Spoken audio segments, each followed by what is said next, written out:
queria pedir aos irmãos que deixassem a Bíblia de vocês aberta, que eu quero fazer com vocês uma exposição desse texto. Meu nome é Luiz Carlos, sou o Diácono Luiz, é a segunda vez que eu estou aqui nessa igreja. A primeira vez foi lá no outro endereço. Eu sou da Assembleia de Deus Vitória em Cristo, que era a Assembleia de Deus da Penha. A minha congregação é ali na Avenida Meriti. E eu estou lá naquela igreja já há algum tempo, alguns anos, né? Não muitos anos, uns 4 anos mais ou menos. E lá nós já estamos há 3 anos como superintendente da Escola Bíblica Dominical. Lá nós damos aula para os jovens na quinta-feira. Tínhamos um trabalho de estudo da palavra lá, sexta-feira, o qual parou e deve voltar. Nós ficamos lá 2 anos e meio, em que nós ficávamos 2 horas e meia só estudando a Bíblia. E estou feliz de estar aqui novamente com vocês. A palavra que eu quero compartilhar com os irmãos é: com que devemos nos preocupar? Será uma palavra um pouco metódica. Eu queria pedir a vocês o favor de não dormir. Faça o esforço, coloque um palito assim no olho, mas fiquem acordados. E aí vocês voltem aí uma folha na Bíblia de vocês até a parte da transfiguração de Jesus. Jesus, após descer do monte em que ele se transfigurou, eu não gosto de usar monte da transfiguração, porque não foi o monte que transfigurou Jesus, mas ele que se transfigurou no monte. Então Jesus, após descer esse monte, Jesus caminhou até chegar nessa aldeia que nós acreditamos ser a aldeia de Betânia. Nós também acreditamos ser na casa de Maria, aonde Maria o recebeu. Nesse caminho em que Jesus estava indo para a aldeia, ele não pegaria aquele caminho. Ele passaria primeiro pela cidade dos samaritanos. E ele enviou os discípulos para ir primeiro e preparar para ele um lugar para que ele pousasse ali. Mas vendo os samaritanos que Jesus não ia ficar lá, também não quiseram receber Jesus. Então Jesus sai e vai por outro caminho até chegar nessa casa, aonde ele foi bem recebido. Jesus indo para Jerusalém, ele estava indo ao seu caminho aonde seria crucificado. Então, quando você for olhar aí o capítulo 9, versículos 51 e 52, você vai ver que uma das inúmeras vezes Jesus disse aos seus discípulos que importava que o Filho do Homem fosse entregue nas mãos dos gentios, e ele fosse escarnecido, e açoitariam ele, cuspiriam na face dele, o matariam na morte de cruz, através da crucifixação, na crucificação, e ao terceiro dia ele ressuscitaria. Então ele diz isso para os versículos dele.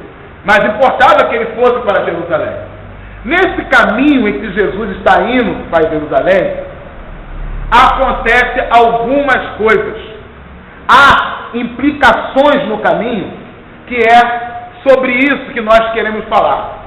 Essas implicações que nós vemos no caminho, nós vamos ver muita semelhança na atitude de Marta quando Jesus está com ele na casa. Vocês vão ver pessoas preocupadas, umas corretas e outras erradamente, mas todas preocupadas. E esse é o cenário. E eu quero que vocês mergulhem comigo nesse cenário, para que vocês possam entender por como Jesus chegou na casa e o porquê ele disse aquelas coisas para Marta. Logo que Jesus desce do monte aonde ele se transfigurou, a primeira coisa que Jesus se depara é com um pai preocupado com o seu filho. Correto. Por quê? Porque o seu filho estava miseravelmente endemoniado.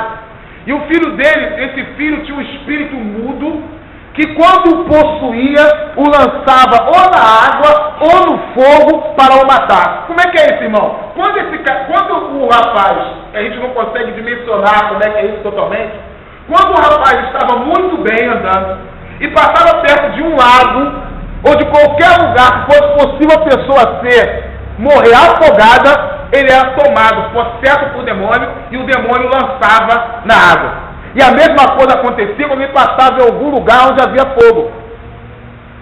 E o pai estava preocupado. E o pai chega para Jesus e pede para que Jesus expulse aquele demônio da vida do filho dele. Por quê? Porque os seus discípulos tentaram expulsar o demônio e não conseguiram. E aí você vai ver que o escritor do livro de Mateus, no capítulo 17, vai ver que os discípulos também estão preocupados. Por quê? Porque eles pegam Jesus à parte e eles estão preocupados porque não conseguiram expulsar o demônio. Errado. Então você vai ver que a partir daí, no capítulo 9, do versículo 46 ao 47, nós encontramos os discípulos preocupados de quem era o maior no reino dos céus. Se você for ver, irmãos, dessa descida de Jesus do Monte da Transfiguração até ele chegar na casa de Marta, vocês deparam com semelhança em preocupações que nós temos hoje. Uma das preocupações que nós encontramos hoje é quem é a maior no reino de Deus. Quem é o melhor na casa de Deus? Os discípulos ali estavam preocupados com isso. Havia preocupação, houve dissensões entre eles. E se você for reparar na Bíblia, essa não foi a primeira. Houve outras.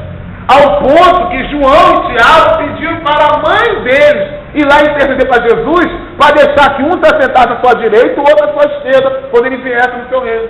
Preocupações. Você vê o autor da vida, o autor e consumador da fé, a estrela da manhã, o desejado das nações, o rei dos reis, o senhor dos senhores, andando na terra, junto das pessoas, elas estão preocupadas com quem é maior no reino do céu. Preocupados porque não conseguiram expulsar um demônio. E a grande questão era o seguinte: olha só, você não expulsou o demônio porque você não ora em jejum, cara. Porque a carta de demônio que só sai com jejum e oração, Jesus disse isso. E eles estavam preocupados. Está todo mundo preocupado. E esse é o cenário. Jesus está andando. Ele vai para a cidade de Samaritana. E aí nós vamos encontrar em seguida os discípulos preocupados em defender a honra do divino. Defesa da honra do divino. Irmãos, deixa eu pegar uma coisa para vocês. A Bíblia fala que Jesus é o leão da tribo de Judá. Leão não se defende, ele se defende sozinho. Leão não precisa do meu entendimento, do meu intelecto, daquilo que eu vou tentar acobertar para defender o Evangelho. O Evangelho precisa de defesa. Ele é que nos defende. É ele que nos defende contra os principados, potestades, contra as hostes espirituais da maldade na região celestial. Eu preciso defender o Evangelho. Surgiu escândalo, é escândalo, acabou. Foi mesmo. Caiu, já era. Se só resta uma coisa: ou volta para Cristo, ou não, está caído. Vai querer defender? Eu não posso ser o boca para espalhar isso para as pessoas. Mas eu defender, eu não defendo divino. E aí você vai ver, a intenção toda é assim, ó. Nós, pentecostais, que somos os carismáticos, ou seja, carisma para do espírito, do termo charisma, que você acredita no mover do espírito, nós baseamos nossa teologia na seguinte parte: Bíblia e experiência pessoal. E aí, quando uma pessoa contesta o que acontece com ela, ela fica ofendida, porque ela coloca a experiência pessoal dela no mesmo patamar da Bíblia, por isso se ofende. Ela não vai pensar assim: não, discorda comigo que não existe mover do Espírito? Você discorda comigo que não há poder de Deus? Vamos para a Bíblia. Não faz isso. Ele fica ofendido, e agride, e fica com raiva do outro irmão. Então você vê pessoas preocupadas em defender a ordem divina. E tudo por trás são sentimentos pessoais, egoístas. É toda uma atmosfera pessoal. Não é nada mesmo preocupado com a honra divina. Por quê? Porque você vai ver aí no versículo 49 ao 50, os discípulos proibiram outros homens de expulsar demônio porque não seguia. Chegaram, mestre, tinha outras pessoas que estavam expulsando demônio em teu nome. Nós o proibimos porque não nos segue conosco. Na verdade, eles estavam preocupados porque não segue conosco? Não. É porque há pouco tempo atrás eles tinham tentado expulsar um demônio e não conseguiram. E aí, irmãos, é assim que acontece. Ó, é assim que acontece. Quando eu não consigo expor a Deus aquilo que eu queria para mim, estou vendo a outra pessoa receber, eu não tenho coragem de ficar contra Deus, eu mato a Deus. Entendeu a questão toda de Caim? A questão de Caim foi toda essa. Porque foi Deus que não aceitou a oferta de Caim. Foi Deus que não aceitou. Mas Caim tinha coragem de falar para Deus: seu desgraçado, por que tu não aceitou? Eu te dei o melhor, tu não vale nada. Tá, não teve coragem. Aí sabe o que faz? Mata o Abel. Porque saindo o Abel do negócio, só resta eu, e ele vai aceitar a minha oferta. Ele não estava preocupado com a honra do divino. Era egoísmo, porque eles não conseguiram expulsar o demônio há poucos atrás. E tinha outras pessoas expulsando o demônio que nem seguia Jesus. Mas Jesus, deixa, não impensais. Ninguém que faz milagre em meu nome depois vem e fala mal de mim. Ninguém, deixa não. Aí você ouviu uma outra preocupação com a honra do divino. Uma justiça que excede toda coisa, que isso nos comove, porque nós vimos o irmão louvando aqui, nós passamos por isso mesmo. São perseguições, rejeições, preconceito, discriminações, está sujeito tudo isso por nome de Cristo. Por quê? Porque se eles chamaram de demônio o dono da casa, não se admire que farão isso pelos domésticos. Foi o que Jesus disse. Se chamaram de Beelzebul a mim, o que farão com vocês? Se eles rejeitaram a mim, não se preocupe, não é a vocês que eles rejeitam quando rejeitaram, é a mim que eles rejeitam. Foi o que Deus disse para Samuel: Samuel, não se preocupa, não é a você que eles rejeitam, é que o povo não quer que eu reine sobre eles, porque eu reino sobre Israel. E aí Jesus entra na cidade de Samaritano. Presta atenção numa coisa: antes de Jesus entrar na cidade de Samaritano, vocês estão conseguindo entrar comigo para ver o clima que está em volta de Jesus? O clima que está? Não tem ninguém preocupado com o reino, não tem ninguém preocupado com nada, está todo mundo preocupado com si mesmo. Então Jesus vai entrar na cidade samaritana. Ele tinha enviado antes os discípulos para preparar o lugar. Se os discípulos prepararam o lugar, logo os samaritanos sabiam que Jesus vinha. E os samaritanos pararam para receber Jesus. Só que o aspecto de Jesus não era de uma pessoa que ia parar para pousar. O aspecto de Jesus era de uma pessoa que ia passar direto para Jerusalém. Ah, tu vai passar direto? E os caras não vieram aqui preparar lugar, não achavam que você ia ficar aqui, e estão aqui, você também não passa. Preocupados, porque Jesus não ia ficar lá. E aí surge uma outra preocupação em defender a honra do divino. E agora, olha só, cadê o espírito de misericórdia? O espírito de amor, que andando com Jesus há anos, conhecendo Ele como Ele é. Senhor, quer que nós façamos dessa fogo do céu e consuma eles como fez Elias? Jesus, vocês não sabem de que espírito eu sou. Eu não vim condenar os homens, eu vim salvar. Então, irmãos, dentro de uma perseguição, de uma covardia, seja na igreja, seja no trabalho, seja na escola, seja em casa, não peça a Deus juízo, peça justiça.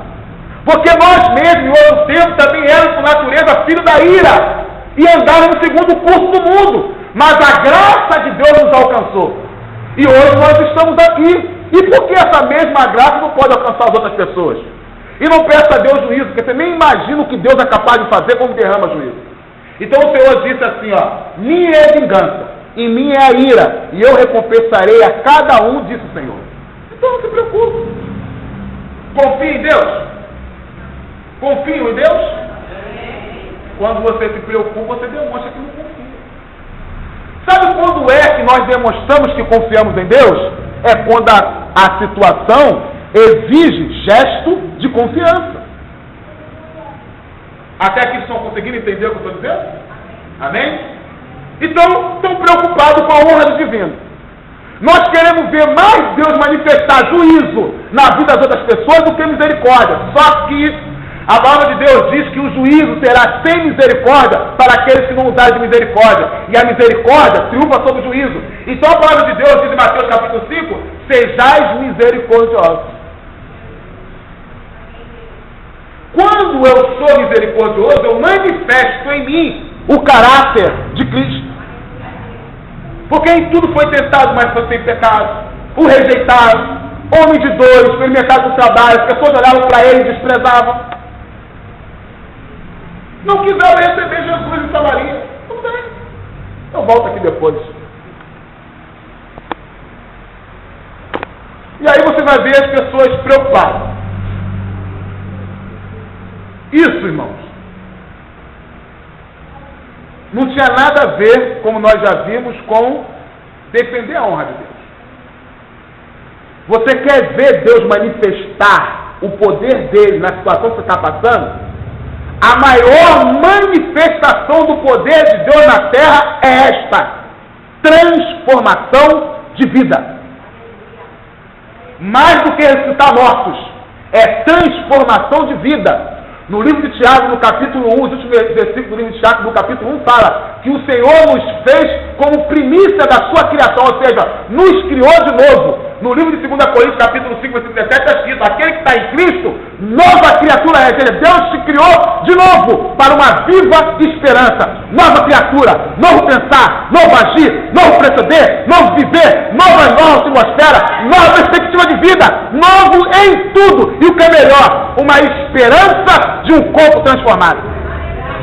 Isso é milagre.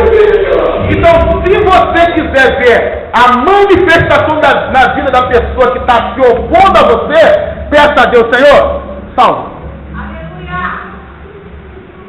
Porque o Senhor terá paciência até o tempo de demonstrar para todos, porque Ele já sabe que aquele ali não tem salvação. Porque aí Ele vai derramar o juízo, com certeza. Porque a palavra de Deus diz claramente, irmãos, Deus não se deixa escarnecer.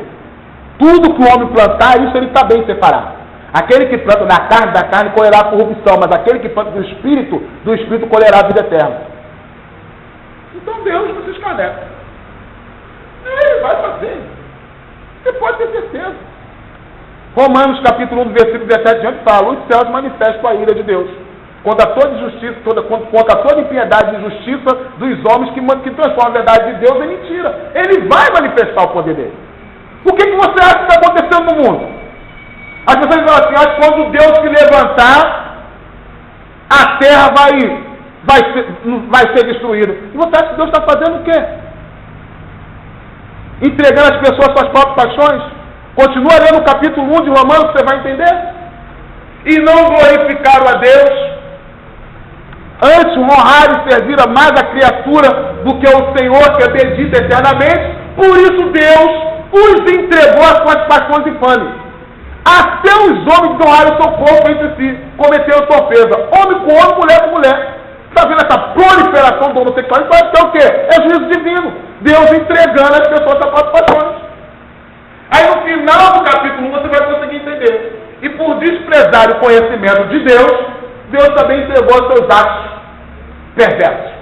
E cometeram toda a ruindade: morte, ladroagem, enganação, assalto, toda a lista de coisa ruim que acontece no mundo hoje, está lá. É Deus entregando o homem a seu próprio juízo.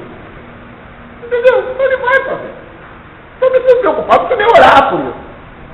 Porque nem pedir a Deus isso. Isso é dele. Ele é justiça. Ele é amor, mas também é justiça. Então você precisa conhecer o Deus que você serve.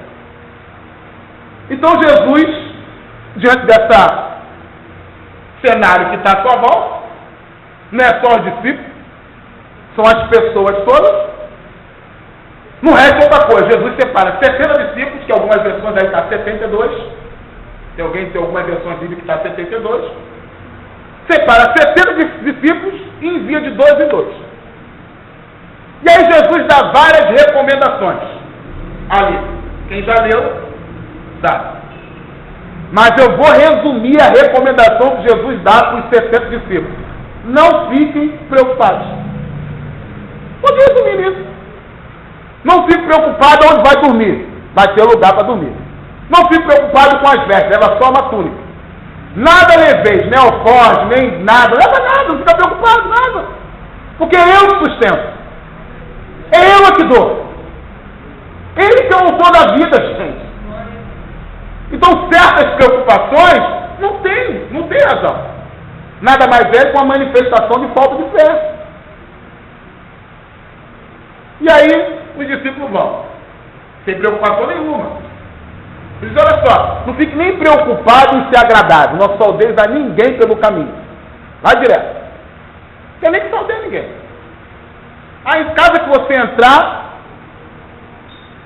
fica, passa ali a noite. E o que botar na mesa? É macumbeiro? É não sei o quê? Está envenenado? Coma. Botou na mesa, você come. Não fica preocupado.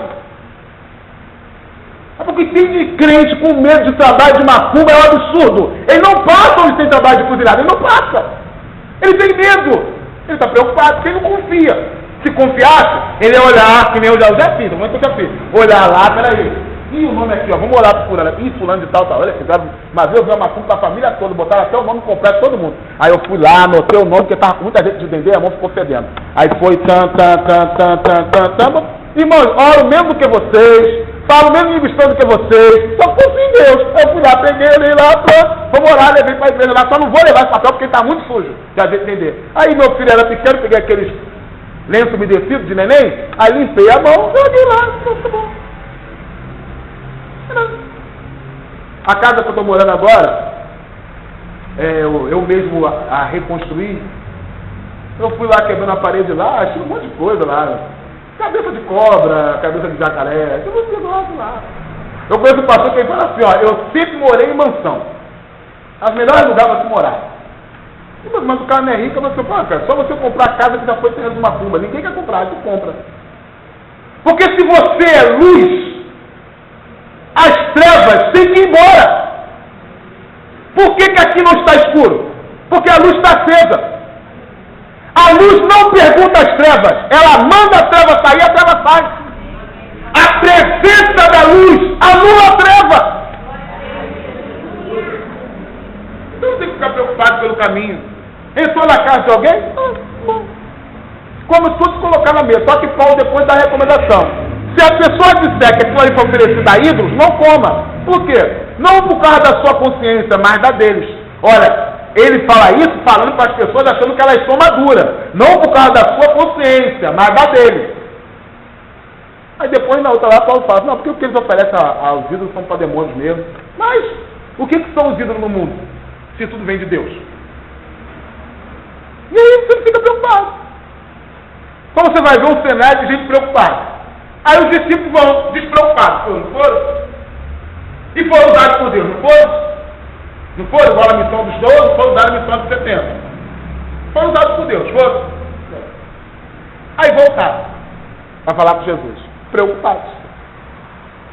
E aí vocês vão ver a real situação de muitas pessoas hoje. Senhor, no teu nome, até os demônios se sujeitam a nós. Rapaz, você não sabe nem que é uma guerra espiritual. Você não sabe. Você sabe que a sua guerra é na região celestial. Você não sabe. Eu vou dizer a vocês o que foi que eu vi. Eu vi Satanás caindo como um raio de onde ele estava antes. Isso é muita coisa para você? Os demônios se sujeitaram a você? Eu vi Satanás caindo como um raio. Se preocupem com o seu nome está escrito no livro da vida. Mas está todo mundo preocupado. E aí Jesus vai. Aí, chega aqui na parábola do samaritano, que o objetivo de Jesus não é falar a parábola do samaritano. Nós encontramos uma outra pessoa, um certo doutor da lei, preocupado em justificar a si mesmo. E aí, irmãos, vou falar uma coisa para vocês, é interessante. Eu nunca vi ninguém se comparar com uma pessoa melhor do que ela. Sempre pior. Tu sabe qual foi a pior coisa dos gadarenos? Foi o fim do demoniado de Gadareno. Porque ele não tinha mais referência para dizer eu sou melhor. Ele não tinha mais. Acabou o demoniado de Gadareno e ficaram com raiva. E aí chega esse homem preocupado em justificar a si mesmo. E aí Jesus, conhecendo, você vai ver que ele faz a pergunta para tentar Jesus. E Jesus fala, você conhece a lei? Aí você vai ver que ele fala aqui uma coisa que Jesus tinha dito antes. Sobre o principal mandamento, quem falou isso? Quem juntou aqueles dois textos primeiro foi Jesus. Você não vê nenhuma outra vez na Bíblia ninguém mencionar isso. É Jesus que fala isso a primeira vez. Aí você vai ver ele aqui. Pegando o que Jesus usou, uma linha, um feeling, e vai. Jesus é bom. Não há mais esse mundo. Aí Jesus fala para ele. Aí ele fala para ele, mas eu, quem é meu próximo? Aí, Jesus, você já quem é. A pessoa que tu mais odeia. É ele que é teu próximo. Aí calou o homem. Aí Jesus, isso tudo, irmão, é no caminho, tá? Jesus não está parado não, hein? Jesus está caminhando para chegar em Jerusalém. Chegou na casa de Marta.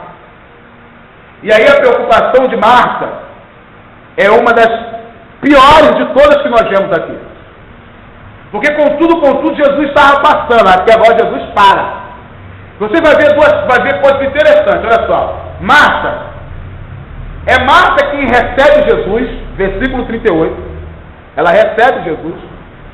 E Marta chega até se assentar também para ouvir Jesus falar. Por quê? Porque no versículo 40 está escrito assim, ó, Marta, porém, no versículo 19 está escrito assim, ó, e tinha esta uma irmã chamada Maria, a qual, assentando-se também aos pés de Jesus, ou seja, se Maria assentou-se também, isso demonstra que Maria não foi a primeira a se assentar. Outras pessoas tinham sentado também. Então Maria, assentando-se também aos pés de Jesus, ouvia. Mas Marta andava distraída, ou seja, possa ser que Marta não tenha conseguido ficar muito tempo ali parada. Porque Marta estava ansiosa e dispersa, preocupada com as coisas da sua volta. E aí, existe uma coisa chamada, interessante também, que Marta fala assim, ó, Senhor, não te importas? Você já ouviu essa frase alguma vez na Bíblia? Quando os discípulos estavam com Jesus no barco, e Jesus estava dormindo, o que os discípulos disseram para Jesus? Não te importa que pereçamos. E o final, Jesus fala o que para eles? Que eles tinham pouca fé. Agora, de novo, acho que todo mundo que fala essa frase na Bíblia, ele sempre tem pouca fé. Porque você vai ver aqui, Marta querendo demonstrar para Jesus que é trabalhadora. Porque, gente, querer fazer uma coisa na hora que não é para ser feito, quer mostrar para quem está presente o que faz. Não era o momento de servir. Não era o momento de fazer. Era o momento de sentar e ouvir. Então Jesus fala, olha só, você está preocupado e afadigada com muitas coisas, mas uma só é necessária, e Maria escolheu a melhor parte. Olha, vamos dar exemplo. Aí vocês entenderam o negócio. Então, Marta estava fazendo a coisa errada? Não. Só que Maria escolheu a melhor parte. Quando você faz uma coisa certa, na hora certa, está certo. Mas quando você faz uma coisa certa na hora errada, vira erro. Por exemplo, eu vou levantar esse muro aqui, certo? E essa parede para ficar pronta tem que voltar, tem? Tem. Agora, se eu botar o alicerce e não levantar os tijolos e tentar voltar, vai pegar o lugar e volta não. Mas se voltar uma parede não é certo? Mas tem que ter uma parede. Marta servia muito no reino de Deus, a Jesus. Mas o momento ali não era para isso. Então ela estava preocupada. Então esse é o cenário que Jesus entra. E agora Jesus vai começar a repreender. Até agora Jesus não repreende ninguém, presta atenção. Ele fala com os discípulos, ele fala com o pai, pergunta há quanto tempo sucede isso, e o pai explica. Ele não fala nada com os samaritanos, não repreende quem expulsa o demônio, no nome dele não serve, muito pelo contrário, ele dá um elogio. Não deixa que os discípulos cometam essa loucura, o aconselha, não sabe o que expressou, o termo ali não foi com ar de falar com exortação, mas com Marta, Jesus vai repreender.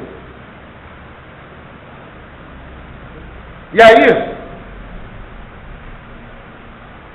você vai ver que Jesus vai repreender Marta por duas coisas que Marta está ali. Jesus menciona: Marta, você está o quê? Oi? Ansiosa e afadigada. E algumas versões, como está aqui na minha, ele fala: Marta, porém, andava dispersa, distraída em muito serviço, se aproximando, disse: Senhor, não te importa que minha irmã me deixe servir só? Diz-me, pois, que me ajude. Respondendo Jesus, disse: Marta, Marta, estás ansiosa e afadigada com muitas coisas. A ansiedade é uma das principais portas abertas para Satanás fazer arruaça e nós cometermos pecado. Todas as vezes que uma pessoa ansiosamente agiu na Bíblia, houve pecado.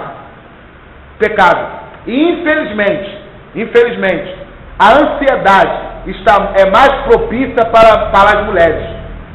Mas no mundo em que nós vivemos hoje, os homens também têm andado muito ansiosos. A ansiedade é uma manifestação de falta de fé e confiança. Porque quem confia e quem tem fé em Deus, sabe que já removeu a pedra, então não é mais, você não faz mais nada. Quem ressuscita é Ele. Deixa na mão de Jesus, é Ele que diz: Lázaro, vem para fora. Não precisa ajudar, não precisa jogar perfume porque o moço está fedendo há 4 dias, não ajuda. Faça só o que Jesus mandou, remove a pedra. Só faz isso. Mas está fedendo há 4 dias, Jesus não está querendo saber se está fedendo. Jesus não mandou você amenizar o mau cheiro, Ele só mandou você remover a pedra. Agora Ele vai falar: Lázaro, sai para fora. E no momento que Ele fala: Lázaro, sai para fora, a primeira coisa que acontece é que Lázaro ressuscita e o mau cheiro some. Interessante isso. E não é mencionado, mas isso acontece. Porque no marido fala mais que o Lázaro está fedendo. Então essa tem sido a questão. Eu estou falando de pessoas que estão fazendo a coisa certa, de acordo com o que Deus mandou, sabe o que está fazendo e mesmo assim está preocupado, querendo saber se Deus vai fazer ou não. Ele vai fazer. É isso que é assim. Ele faz mesmo, sempre fez. Então a ansiedade é mais propícia para o lado feminino.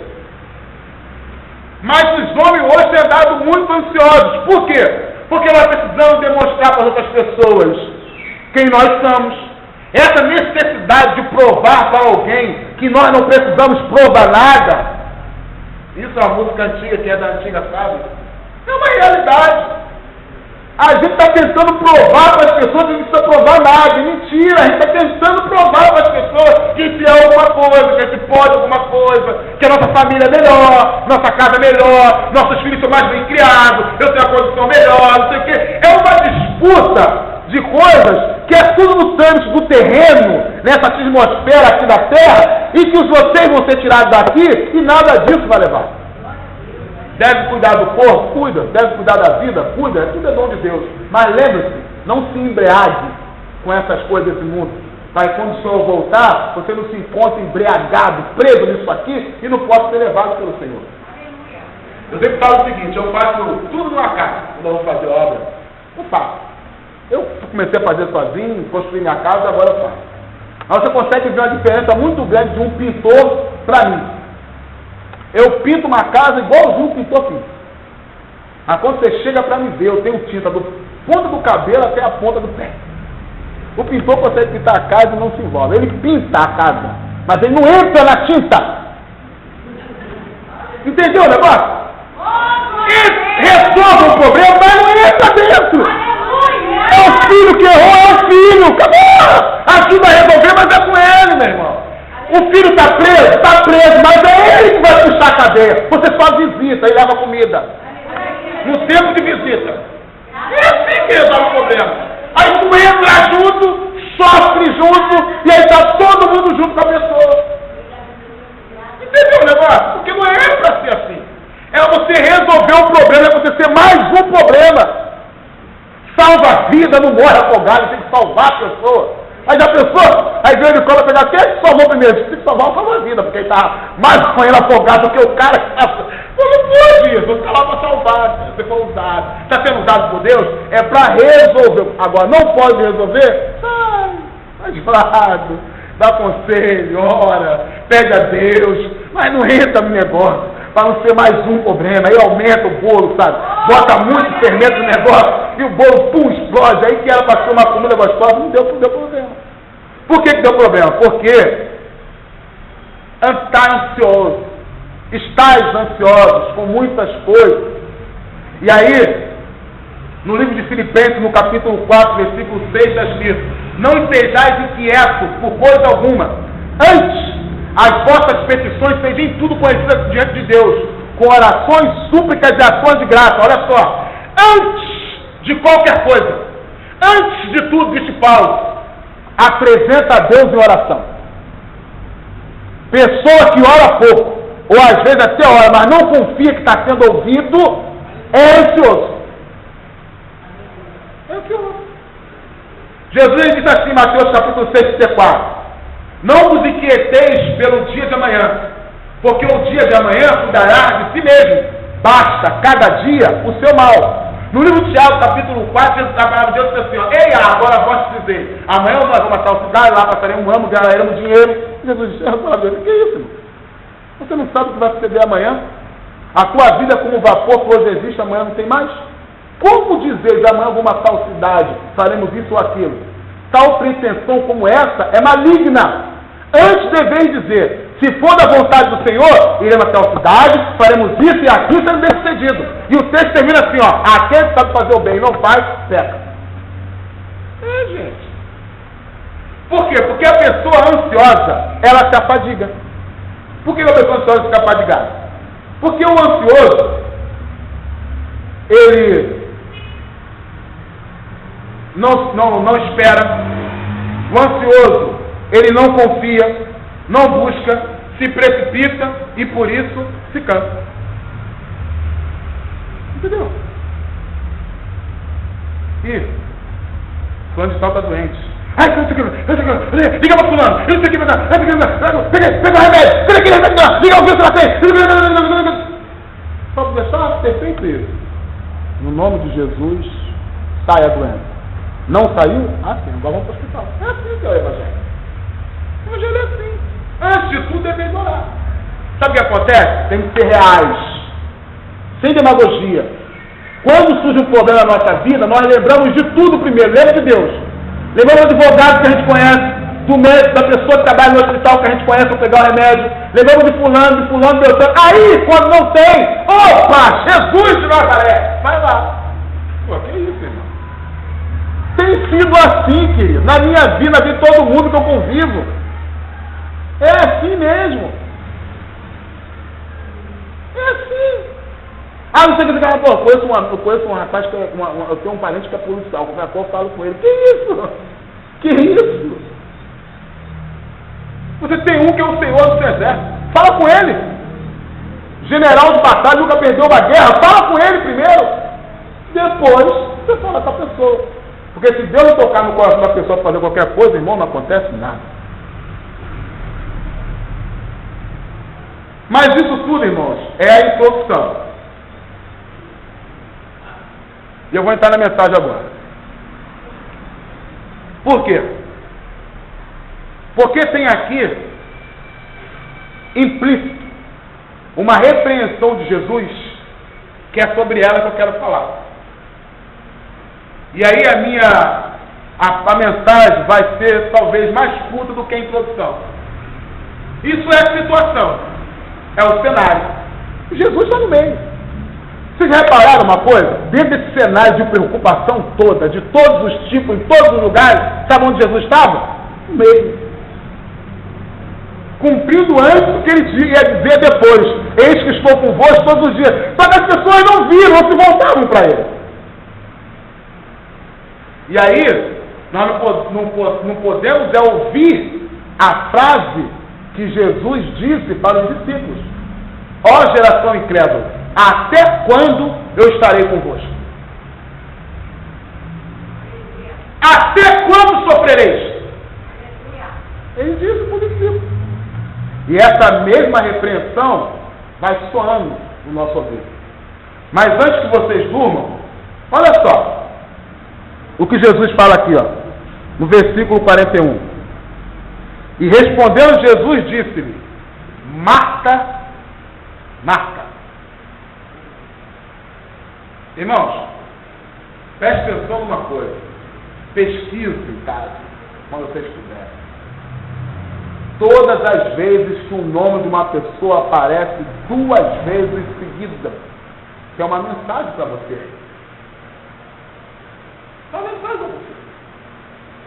Jesus disse para Adão: Adão, Adão, onde está?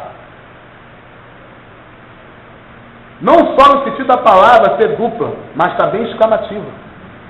Caim, é uma mensagem para você ali. São situações que você pode ser vítima ou ser o vitimador. Deus disse para Abraão: Abraão, Abraão, sai da sua terra, do meio da sua parentela, sai do meio dos idólatras, sai do meio do mundo, sai do meio dessas pessoas, para que eu possa te mostrar uma boa terra. Sai do meio deles. Porque no ano que morreu o rei Uzias, disse Isaías: eu vi o Senhor sentado no alto sublime trono. Eu vi. E o que é difícil para as pessoas entenderem é o seguinte: Isaías era um dos profetas daqueles, amigo do rei. Tá, meu filho? Ele era profeta, mas era dos profetas, amigo do rei. E o rei Uzias foi o maior rei que teve Israel no sentido de tempo. O maior tempo reinou. E é um rei que melhor colocou Israel depois do rei de Salomão, ao ponto de ele achar que era sacerdote e quis oferecer sacrifício. Então, no ano que morreu o rei Uzias, ele estava lá dentro do templo. E onde Uzias foi pego de lepra? Dentro do templo. Isaías era profeta do rei. E só quando morreu Uzias é que ele pôde ver o Senhor sentado no alto sublime trono. Tem gente aqui que nunca viu a manifestação real de Deus. Porque está misturado aonde não deve estar. Abraão, sai de mim. Para que você possa ver a terra que eu vou te mostrar. Para que você não venha pela casa de Deus por imposição ou por medo de ir para o inferno. Vem para a casa de Deus por amor à graça divina. Mas tem que sair do meio, você nunca vai ver a manifestação de Deus. Samuel, pode ver lá 1 Samuel capítulo 3, versículo 10. O Senhor falou com Samuel: enquanto você não tiver a atenção e desejar e colocar em prática o que pessoas usadas por Deus têm dito para você, você nunca vai ouvir Deus falar. Porque só depois que Eli disse para ele assim, quando você ouvir de novo, falar assim, fala, Senhor, que teu servo ouve, é que ele ouviu mesmo, e o Senhor falou com ele. Tem gente que dá glória a Deus em mensagens poderosíssimas, que eu não sou digno nem de chegar perto dessa terra. Mas falar com ele mesmo, Deus nunca falou. Porque quando fala, isso gera mudança, gera vida, entendeu? Simão, o diabo pediu para se andar contigo, e eu roguei ao Pai e não deixei. Isso aqui não é brincadeira não, irmãos. Existe literalmente uma guerra espiritual. E não é essa pataquada que eu ando falando por aí, essa monte de palhaçada que eu ando inventando, não. Nós temos que acabar com essa diabose. Tem que acabar com essa diabose, com essa mãe. O diabo está mais entronizado dentro de muitas igrejas que o próprio Jesus Cristo. Mas existe uma guerra espiritual nas regiões celestiais. Existe. Ele pede para se andar. Como diz lá no profeta, ele vai perante Deus fazer apontar. No livro de Apocalipse fala: o tentador dos homens já foi lançado na terra, e agora ai da terra, porque ele sabe que são poucos dias dele. Então é isso que está lá. Então é a realidade. Então não adianta você dizer assim, Senhor, estou disposto a morrer pelo teu nome. E o Senhor está dizendo para você: o diabo está vindo para você andar contigo, eu estou dizendo para não fazer. Ou você muda, ou o diabo vai te pegar. Porque ele anda ao derredor como leão, bramando quem possa tragar. E se for preciso, ele se transfigura até em espírito de luz. Aí existe uma guerra espiritual que você deve ser tentado. E às vezes Jesus disse: Jesus disse assim: Saulo, Saulo, por que me persegues? E aí, se você for tentar bem, Paulo vai falar assim: mas eu não estava perseguindo ninguém. Ao Senhor eu não perseguia. Ele pensava que perseguia a seita dos nazarenos. Deixa eu só explicar uma coisa para vocês aqui, ó. Quando perseguem a ti, a Deus persegue. De Israel, o Senhor disse assim, ó: eles são como uma menina dos meus olhos. Sabe o que Deus está querendo dizer com isso? É aquela reação que uma pessoa tem quando algo bate no olho dele. Era isso que Deus estava querendo dizer na palavra. Aí quando a pessoa, a criança brincando contigo, bota o dedo no teu olho, você faz, a tua reação é disso. É isso que Deus está querendo dizer quando diz que Israel é como menina dos olhos de Deus. É isso que Deus está querendo dizer. Então quem persegue o servo de Deus, a Deus persegue. E quem tem confiança nisso, descansa no Senhor, não fica preocupado. Hoje eu vim aqui derrubar a muralha da preocupação. Eu creio que depois daqui, ou vocês vão estar muito cansados, ou vocês nunca mais vão se preocupar com nada. Eu tenho até medo de atravessar essa rua aqui na frente do ônibus assim, bater se ser atropelado. Mas não pode. Claro que existe preocupações que são boas. Por exemplo, a expectativa. Arruma a casa, uma expectativa, isso é bom. Irmão, sobre o que vocês devem se preocupar, se preocupem com isso. Primeira coisa que devem se preocupar, em conhecer ao Senhor. 1 Timóteo capítulo 4, versículo 16 e 13, tem assim, ó: tem de cuidar de ti mesmo e da doutrina. Se preocupa com isso, em servir ao Senhor. 2 Timóteo capítulo 2, versículo 15: procura se apresentar-se a Deus como obreiro aprovado, que maneja bem a palavra da verdade, e que ninguém possa reprovar. Quer se preocupar com uma coisa? A primeira coisa, se preocupa com isso. Conheçamos e prossigamos em conhecer ao Senhor. Então se preocupe com isso. Livro de Josué, capítulo 1, versículo 7: tão somente esforços, tem muito bom ânimo, para teres cuidado de fazer conforme todas as coisas que o meu servo Moisés te ordenou. Dela não se desvie nem para a direita e nem para a esquerda, para que prudentemente te conduza por onde quer que andares. Se preocupe com isso, para que você tenha lâmpada nos seus pés e luz no teu caminho. Se preocupe com isso, com a palavra de Deus.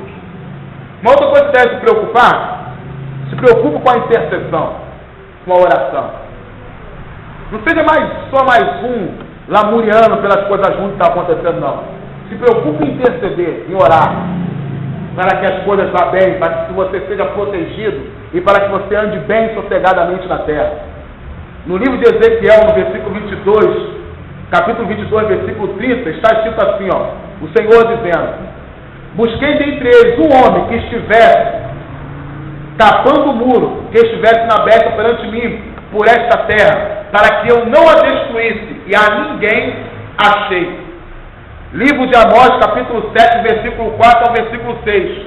Disse o Senhor Jeová: contenderei com o abismo com fogo, e também contenderei com a terra para o consumir. Então eu disse: ó Senhor Jeová, tenha piedade de Jacó, porque é tão pequena. Então disse o Senhor Jeová: isso também não farei. E arrependeu-se o Senhor do que faria. Veja o poder de uma intercessão. Uma intercessão pode dar livramento para uma pessoa. Então se preocupe com isso. Por isso que a palavra de Deus, ela nos diz que antes de tudo, nós devemos fazer orações, deprecações e súplicas e ação de graças por todos os homens que estão iminentes. A palavra diz assim, ó: levantai mão santa em todo lugar, orando por todos, sem ira e nem contenda. É isso que deve ser sua preocupação. Ore a Deus. Antes de tudo, apresente a Deus em oração. Com certeza, você vai ter livramento da parte do Senhor. Uma outra coisa que você deve se preocupar é de ter uma vida santa. A palavra de Deus diz assim, ó: não vos conformei com esse mundo, mas transformai pela renovação do vosso entendimento. Tem uma preocupação de ter uma vida de acordo com a vontade de Deus. Porque quando você tem uma vida de acordo com a vontade de Deus, o principal acusador da tua vida não te acusa. E quem é o principal acusador das nossas vidas? É a nossa mente. A maior inibidora de fé é a nossa mente. Quando a tua mente te acusa, você não consegue nem orar com tanta fé. E a fé rompe barreiras. Mas quando você não tem fé, você não tem nada.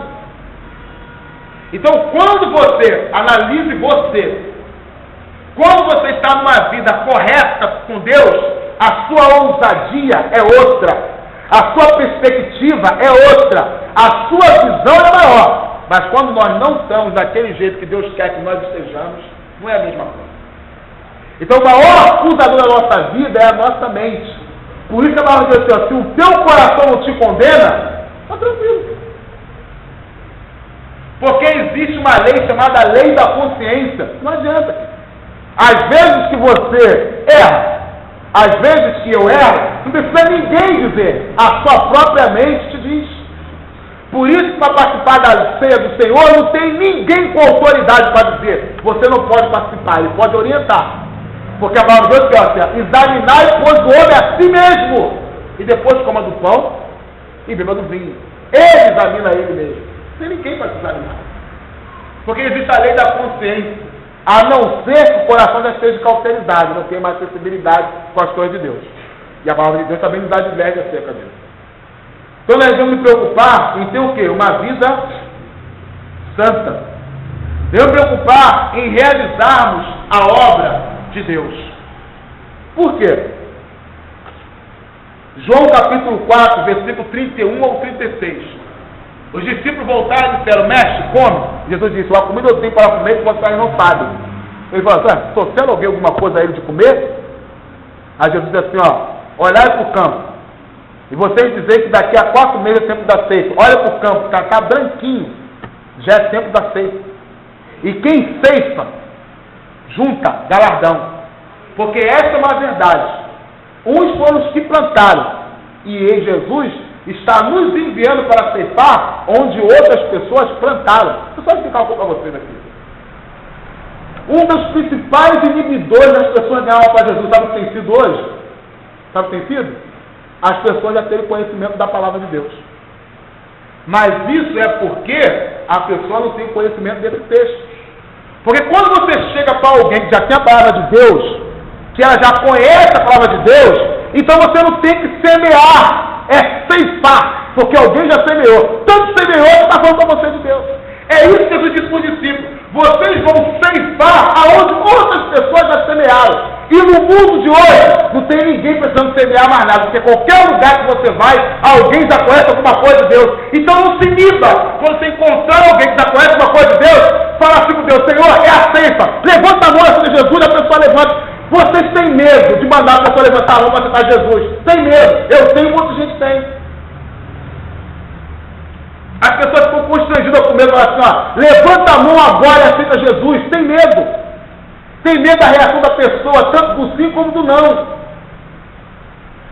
Porque se a pessoa, ó, escuta vocês, tenta ter essa experiência. Se a pessoa levantar a mão na sua frente para aceitar Jesus, na rua você evangelizando, a pessoa que mais vai chorar em Cristo vai ser você. Porque é uma experiência única e inimaginável. Você vê uma pessoa aceitar Jesus. Você falar a palavra de Deus e a pessoa se converter. Então se preocupe com isso, em fazer a obra de Deus. A palavra de Deus diz assim, ó, sede firmes e constantes, sede abundantes no Senhor, sabendo que a vossa obra não é vã no Senhor. Por quê? Deus recompensará a cada um. Uma outra coisa que deve se preocupar é ajudar o próximo. No livro de Gálatas, está escrito assim, ó, não nos cansemos de fazer o bem. Livro de Gálatas, não nos cansemos de fazer o bem, que a seu tempo ceifaremos, se não houvermos desfalecido. Por que você deve fazer o bem? Por 2 motivos. Primeiro, quem faz o bem, como diz o livro de Provérbios, estende sua mão ao pobre, a Deus empresta. E os misericordiosos alcançarão misericórdia. Porém, aquele que não faz o bem, peca. Porque o Luiz Thiago fala que aquele que sabe fazer o bem e não faz, peca. E a misericórdia triunfa sobre o juízo. Mas o juízo será sem misericórdia para aqueles que não usarem de misericórdia. Então, toda vez que você tem uma disposição na casa de Deus em ajudar as pessoas, não faça por ambição, não faço como moeda de troca, mas não tem como negar. Existe um Deus que está vendo e te recompensará. Quer se preocupar com uma coisa? Se preocupa em ter fé. Por quê? Porque sem fé é impossível você agradar a Deus. E se você não agrada a Deus, você não tem como receber nada dele. Então, ela diz assim, ó, irmão, um pouquinho de tempo só, que há de vir virá e não tardará, mas o justo viverá pela fé. Mas se ele recuar, a minha alma não tem prazer nele. Então, Deus tem prazer e se agrada daqueles que têm fé. E essa fé, ela é manifestada em fidelidade. E aí, irmãos, vai cumprir na vida de vocês o que tem cumprido na vida de muitas pessoas, e as pessoas pensam que é segredo. Não é. Eu cuidarei de vós. O que tem acontecido hoje é que nós muitas vezes estamos precisando sentir Deus mesmo cuidando da nossa causa. Muitas vezes parece que nós estamos sozinhos mesmo. Mas deixa eu explicar uma coisa para vocês acerca do estar sozinho. Quando se é criança na fé, Deus te trata de um jeito. Mas quando você amadurece, Deus te trata de outro. E quando você amadurece mais ainda, Deus te trata de outro. Quem precisa estar toda hora vendo Deus agir em tudo que Ele faz, nas mínimas coisas, até no ônibus, quando está esperando no ponto para demorar, fala, Senhor, no nome de Jesus, manda o ônibus, é os pequenos na fé, é os fracos. Porque você que é maduro, você sabe quando tem hora para passar e vai passar.